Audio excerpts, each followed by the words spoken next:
ఈవీఎంల ద్వారా గెలిచిన వాళ్ళు వీళ్ళు ఒక ఎమ్మెల్యేలా? ఈ రకంగా సంపదని కొల్లగొట్టే కార్యక్రమం చేస్తూ దందాలు మొదలుపెట్టారు. రాజమండ్రి వ్యాప్తంగా దందాలు మొదలుపెట్టారు. ఇదే తెలుగుదేశం పార్టీకి కొంత ఫేవరబుల్గా ఉన్న ఈయన రైజ్ సంస్థ, ప్రవీణ్ పుల్లట్ల అని రైజ్ సంస్థ, ఆయన ఒక ట్వీటో లేకపోతే ఏదో పెట్టాడు యూట్యూబ్లో. ఎలక్షన్లో 80 కోట్లు ఖర్చు అయింది, నెలకి 5 లక్షలు కట్టాల్సిందే ఆ కూటమి ఎమ్మెల్యే. ఇది రాజమండ్రి సమీపంలో బార్ అండ్ రెస్టారెంట్ యజమాని ఆరోపణ. డిప్యూటీ సీఎం పవన్ కళ్యాణ్ గారు స్పందించాలి. అంటే ఈయన ప్రవీణ్ అనే వ్యక్తి తెలుగుదేశానికి కొంత ఫేవరబుల్. అంటే 80 కోట్లు ఖర్చు అయిందంట, ఇంకెవరో కాదు మన ప్రబుద్ధుడే.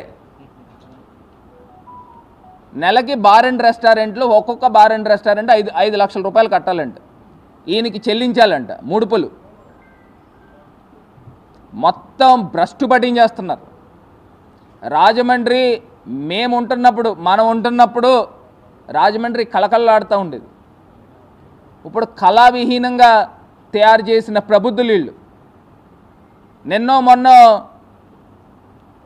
మున్సిపల్ కాంట్రాక్టర్లతో కూడా ఏదో చిన్న పంచాయతీ పెట్టారంట, నా నోటీస్కి వచ్చింది. దాన్ని కూడా పట్టుకొని మీరు ఎక్స్ట్రా రేట్లకు వేసుకోండి, అందరూ రింగ్ అయిపోండి, నాకు మటుకి 5% ఇవ్వాలని చెప్తా ఉన్నాడంట.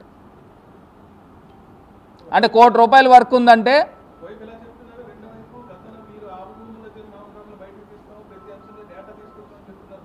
అది కూడా చెప్తాను.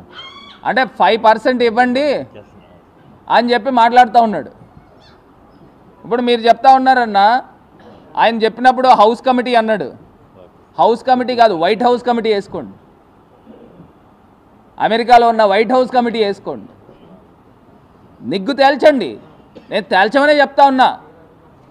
నువ్వేవో ట్రాన్సాక్షన్లో లేకపోతే ఇంకోటన్నా అన్నీ బయటికి తీ. ఇప్పుడు గవర్నమెంట్ దగ్గర నుంచి రైతుల ఖాతాల్లోకి డబ్బులు ఎవరి ఖాతాల్లోకి డబ్బులు పడింది, అక్కడి నుంచి ఎవరెవరి ఖాతాల్లోకి డైవర్ట్ అయింది బయటికి తీయండి. నేనే స్వాగతిస్తూ ఉన్నా, బయటికి తీయండి, నిగ్గు తేల్చండి. ఏదో పారిపోయే రకం కాదు, ఎదురుగుండా నుంచి పోరాడతాం.